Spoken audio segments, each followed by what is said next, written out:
Hey guys, what is up? This is Nick for PokerVIP.com, otherwise known as Crazy Cookie on the PokerVIP forums. And today I'm going to be doing episode 6 of my Learn to Crush 15 Minutes at a Time series. And we're going to be looking at, once again, 4 of the 12 board textures that we have done in the last 2 episodes. And we're going to be looking at whether they're better for the PFR caller or the pre-flop raiser. I'm going to be doing something a little bit different to the last 2 episodes. So this one is not going to be just a rerun of the last 2 with a different board texture. And it's going to be a different exercise which you can use differently, which will be fun, I think. It's going to be a little bit of an experiment for me because I haven't done this the way I'm going to do it, but we'll get into that in a sec. I just want to remind people that this series, that the videos in this series are not meant to be 15 minutes long. They're supposed to be, I don't know how long they're supposed to be, a certain length, but they're supposed to have content in there that you can take away and use to study 15 minutes at a time. The whole point of these is so that you can take 15 minutes of dead time, 15 minutes of ineffective study time, and turn it into 15 minutes of really high quality, effective studying, which will improve your win rate. This is going to be the 5th installment of ideas that you can take away and use in 15 minutes. And I'm proving that you can do them in 15 minutes by having a 15-minute timer on the screen. So don't give me grief if it's longer than 15 minutes. You know, these videos are not for you to sit back, watch passively, and say, oh yeah, I'm great at poker now. They're supposed to be, watch what I do, take it and do it better if you can, which I'm sure most people can in 15 minutes. So yeah. Today, like I said, we're going to be doing part 3 of this mini-series, if you like, of PFR versus pre-flop caller. And today I'm going to be doing it slightly differently. We're going to, instead of looking at range v range, we're going to be looking at one particular hand in our range against our opponent and how much equity that hand has.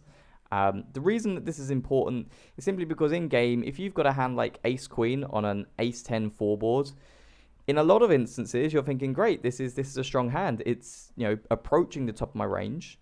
You've got obviously aces, tens, the other set, I can't remember which the bottom card I said, 2 pair, ace, king. So in some instances, it will be towards the top of your range. And, you know, in the instance we're looking today, it may well be. But in a situation where it's a 4-bet pot, you know, if you've used it as a 4-bet bluff or you've called a 4-bet, it isn't at the top of your range. And it will have a lot less equity versus your opponent. So it's really important that we can take this and begin to work out exactly how strong our hand is against our opponent. And you can then take it further and say, whereabouts is it in my range? I'm not going to do that today. I might do it in a future episode. That'll actually be quite an interesting one. But today really is just, the idea of this study session is really so that you can go away, you can spend 15 minutes and you can get better at estimating how much equity a certain hand has in a certain instance, and from that you can use that information to make your bets or your checks or whatever. I'm going to move away today from using Combinator because I want to keep this really simple with PokerStove. You can use Combinator, but you know, I'm just trying to keep it simple. I have got FlopZilla in there just again to show my range, but you can use any software for that, so it's not a requirement if you like. These are 12 board textures that once again we're going to be working with. We're going to be using the last 4. And the situation I've chosen is cut off, open, button, call. And yeah, we're going to see how it goes. So this is today's setup. Sorry if there's a lot going on. It is actually quite a simple setup. Here we just have the scenario. Here we have our opening range from which I'm going to choose a hand from. And here we have PokerStove with our opponent's calling range. I think I've pretty much gone with this kind of range with a few other hands added in. You know, you can pause and look at this range if you want and tell me how good or bad it is if you really feel that's necessary. Plug in whatever range you want. You know, that's up for you to decide. So I've used that, and maybe I made it a slight bit wider than that. So yeah, we once again have our 15-minute timer. And then finally over here, we have our sort of like our results page. We're gonna put in the hand that we get. We're gonna put in the equity we think it's gonna have, and then we're gonna put in the equity it actually has. So yeah, let's start the countdown and see how it goes. So yeah, first of all, I would say I'm not sure how well I'm gonna do at this, how accurate I'm gonna be. Maybe I'm gonna get better throughout the episode. I haven't done this kind of thing before hand versus range, but we'll see how it goes. Let's start off with on this ace 2-10. Let's pick king 9 of spades to start off with. So king of spades, 9 of spades. And what I'm going to do here is I'm going to begin to estimate the equity on this board against our opponent's range. So, we do beat a fair few of his sort of like hands down here, like the suited connectors, suited one gappers that he has. We don't beat any ace x, obviously. We don't beat all the king x. So I'm guessing the fact that we do have a little bit of backdoor equity, I'm going to say we have about 20% here. So I'm going to guess 20. So we're going to put it down here. King of spades, 9 of spades, guess. I'm going to go 20%. And we actually have 28% against the entire range. So quite a way out there. 28.7%. So I was actually quite a way out there. Against his continuing range, we may have around 20%, maybe a little bit less. But it's interesting to see that against our opponent's range, we have 28% equity, even with king high on this board texture. So yeah, if we now let's take a top pair hand. So let's take a7 of hearts. And I'd imagine here that our equity is going to be a lot higher. Well, it will be because we've got top pair. So I would say here that we probably have around 65 to 70% equity, just because our opponent, it probably even higher than that actually, because our opponent has a lot of hands which have 2 undercards. So I'm going to say against his range here, we have 85% equity. Let's go as high as that. And we actually have 72, so a little bit of an overestimate there. And this is actually, this is actually really good that I'm not doing very well at this, because it shows that this is an area which we can all improve on.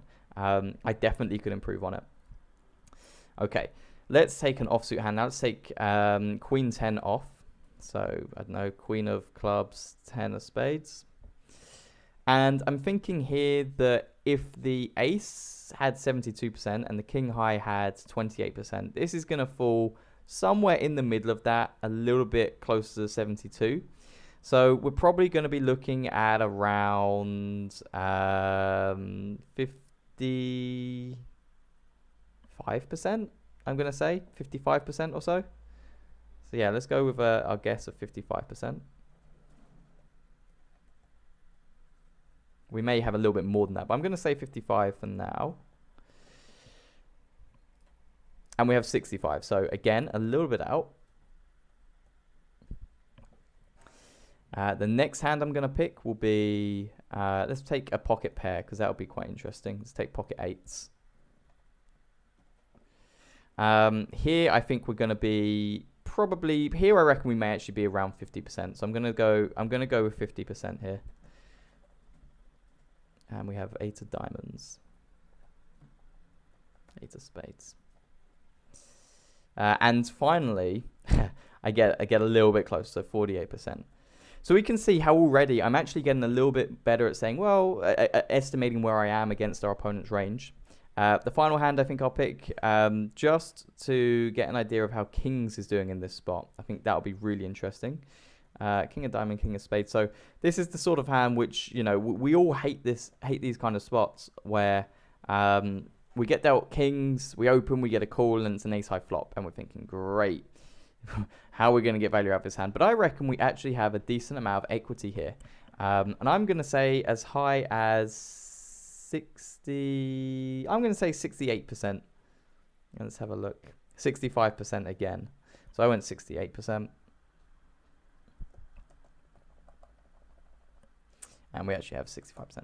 So the interesting takeaway from that, I'll skim through this because we're running out a little bit short on time actually, is that kings have a very similar equity to a 10, which may not be too surprising, but it does mean that kings really lose a lot of equity compared to what I thought it'd have a bit more of equity advantage there. So kings and a 10 are pretty much the same hand here, but also very interesting, ace 7 only has 72% equity. So a weak ace does not actually have a huge amount more equity than pocket kings. I mean, 7%'s a nice chunk, but it's not massive. So that sort of backs up the theory here that if we have a weak ace, we should probably be check calling, because if we're check calling kings and a 10, then it's probably quite a good idea to also check back our weaker ace x if we want to strengthen our checking range. We can also see that ace-7 does not come in the top portion of our range because we've got, you know, ace-8's better. So all of those combos, aces, then sets, and two pair as well. So ace-7, we can be fairly sure that it can fall into an easy check calling range. Different board section now: 10 of clubs, 7 of clubs, 4 of hearts. And this is going to be interesting because we'll have some flush draws. So this is the situation we now have. We'll get straight in there and we'll say that we have 9-8 of clubs. So huge flop for 9-8 of clubs here.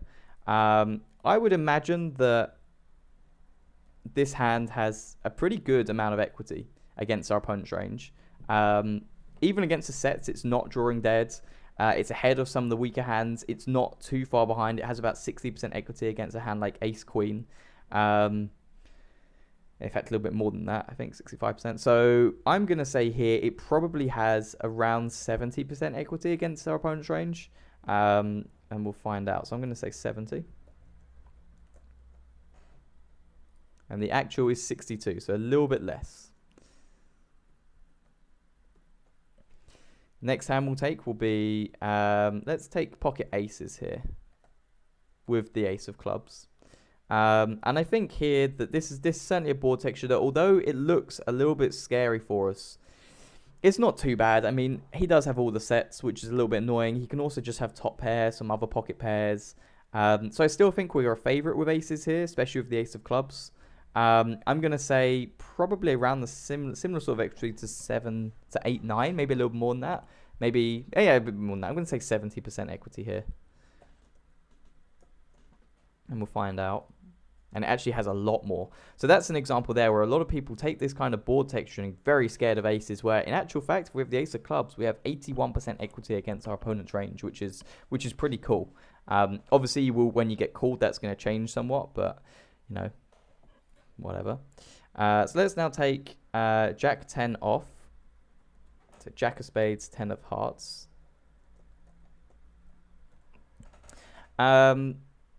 I would imagine that this has got a fairly similar equity advantage to aces here.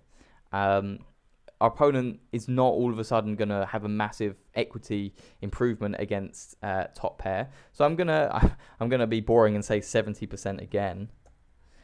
And I wouldn't be surprised I'm actually quite close to this one. And yeah, so there we are, 71%.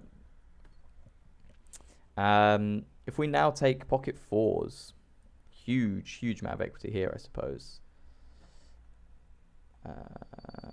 4 of diamonds. Okay, so here, you know, against a lot of our opponent's range, we are absolutely crushing it. I'm gonna say 90% equity. And I mean, I still think that you should be putting the sort of like the results down because you can then begin to track how you're doing over time. And it has 87% equity. And you can see how you improve, how different hands react. And finally, let's take a hand which really isn't doing well, although most of our range does. Let's take ace-6 of diamonds.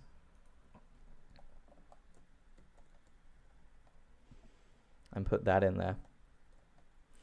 And this, I would imagine, is a lot lower down in equity. It will still be ahead of some of our opponent's hands, so it's, you know, it's not doing too badly, but I wouldn't imagine it's doing great. So probably we're looking at the region of around 25%, maybe. Maybe that might even be high, but I'm going to go with 25% and we'll see how we'll do. And it's actually 32%, so we weren't huge way off. I'm going to go through the next board texture just because we're running out of time a little bit here. Can we just copy and paste this? Would be cool. We can, okay.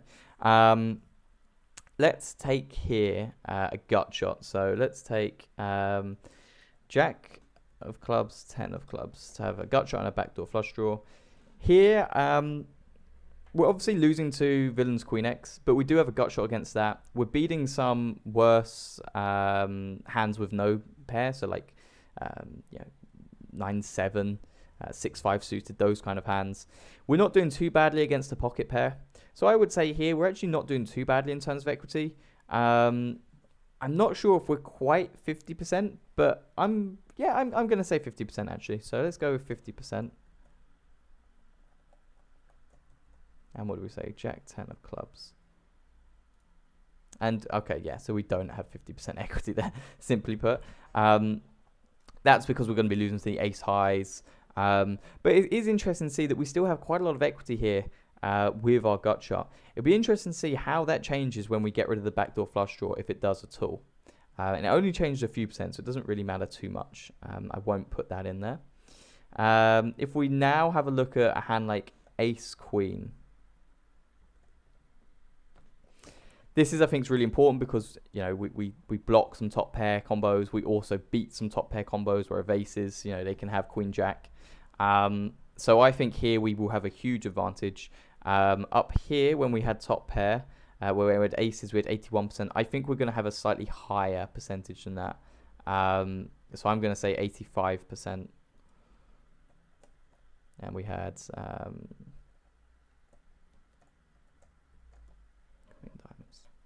and we do have a little bit more. We have 82.5%. So yeah, we can see that therefore ace queen here is right at the very top of our range. We're crushing the majority of our opponent's range. So it can definitely be used as a value bet. What about a hand like ace jack?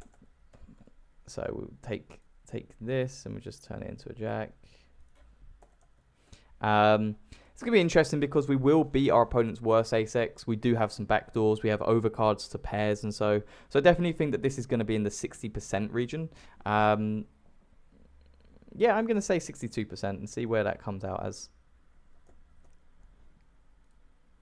Oh, wow, okay. So that was a huge error from me. And I guess that's because against like pocket pairs, anything with a pair, even a hand that we're beating at the moment still has decent equity, it does quite well. So I was way off there. A bit embarrassing, actually. And that there gives you an example as well. It's like, if you know, I was not thinking I'd be very good at this, to be honest, first time doing this. But it does show you that you can really make some huge gains here. Like if I spend another 45 minutes to an hour on this, I will be in a much better position, and I'll be able to estimate with a much closer to being accurate. That doesn't even make sense, but you know what I mean. It's very worth while studying. If we take 9-7 now, with a backdoor flush draw, it's got the backdoor straight draw. It's going to have some overcards to some pocket pairs. It's going to have an overcard to an 8. We are behind ace highs, king highs, jack highs, and a queen. So I don't think we'll have a huge amount of equity here, especially as ace jack only had 38%. So I'm going to say in the region of about 25 to 28%. So we'll go with 25%. And we do have 23%. 23%. So you can see that there isn't, well, there's a fairly big drop off actually between ace jack and 9-7. Can't really say that. I'll ignore the last hand for the moment just to get this final board texture in, which is 6-3-2. I think this is going to be really interesting to see how a hand like pocket 8s does here. So pocket 8s on this board texture, it's not doing too badly, I would imagine. It is an overpair against our opponent's range. We're doing probably quite well. I would guess probably in the region of 60%.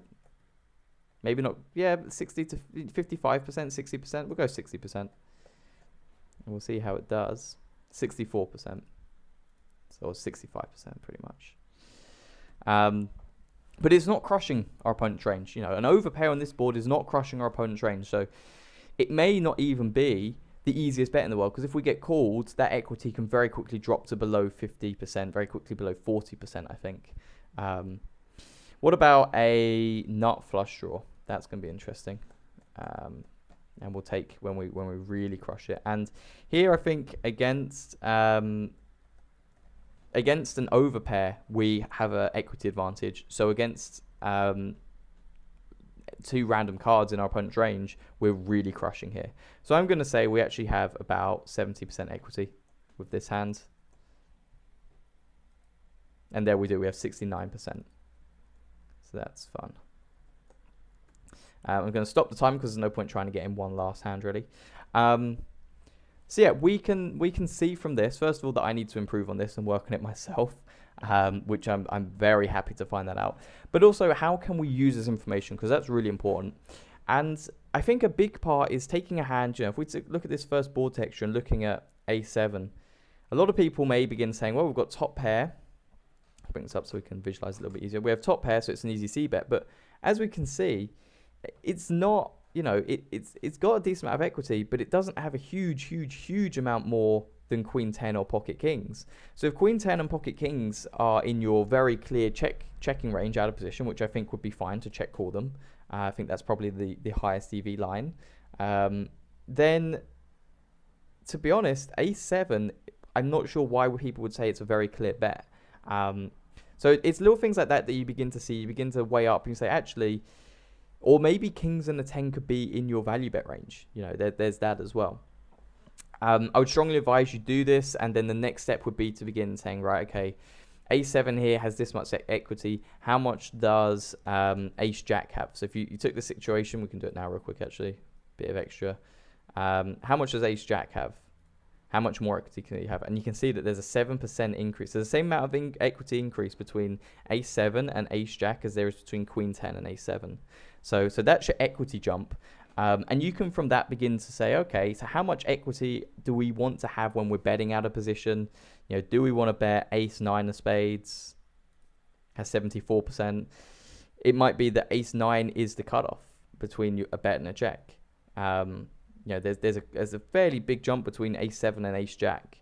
Obviously, if we put Ace 10, we're going to have a huge amount of equity, 88%. So it's handy to begin, you know, weighing up where your hands fall in different ranges, how much equity your hand has against your opponent's range.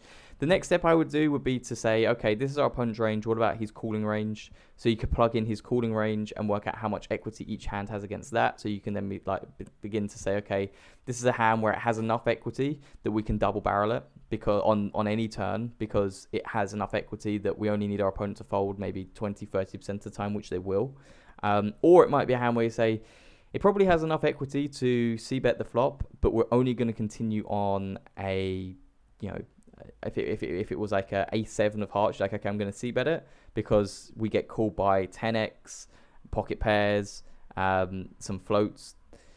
But it's not a hand that you want to continue on unless you turn 2 pair, and then you can say, now I'm going to go for value against our opponent's other Ace-X. Maybe they have 10-7 sometimes. I don't think they did in this example, but so you can look at it like that, and I think that that's really valuable. And you can begin to plan out hands, specific hands, rather than just saying I'm going to bet these hands of my range. You can begin to bet out specific plans to say I have this hand, I'm going to c-bet it here. I have enough equity to know that that is plus EV. However, against his calling range, my equity drops significantly. And therefore, I'm only going to continue on the turn if I improve my equity. So, you know, turn 2 pair or turn a flush draw, turn a straight draw or whatever. Because then we can make that c-bet profitable. And if not, we can put it into a check calling range if it's a weak top pair or second pair hand. Or we can put it in check fold range if it was some kind of bluff that you were doing. So yeah, that's how you should be using this. I'm sorry that I wasn't very good at estimating these. But it again shows that I've done similar things to this in the past, and I'm not great at it. So I can guarantee that if you go away and do this, or I can't guarantee obviously, but I can be fairly sure that if you went away and did this, you would probably also not be great at it. So it's an area that you can improve on, and it may make those decisions a lot easier post-flop. You can also do situations where we can do it reverse, where we've called it on the button and then we put in our opponent's expected betting range. How much equity does A7 suited have against our opponent's betting range in this scenario? That will be also valuable, and maybe another session I can do later on. So yeah, this has been Nick for PokerVIP.com. I hope you enjoyed that session. I hope you learned something from it. I hope you go away and do it. Let me know on any progress you have in any of these by commenting. And yeah, I'll see you in the next video.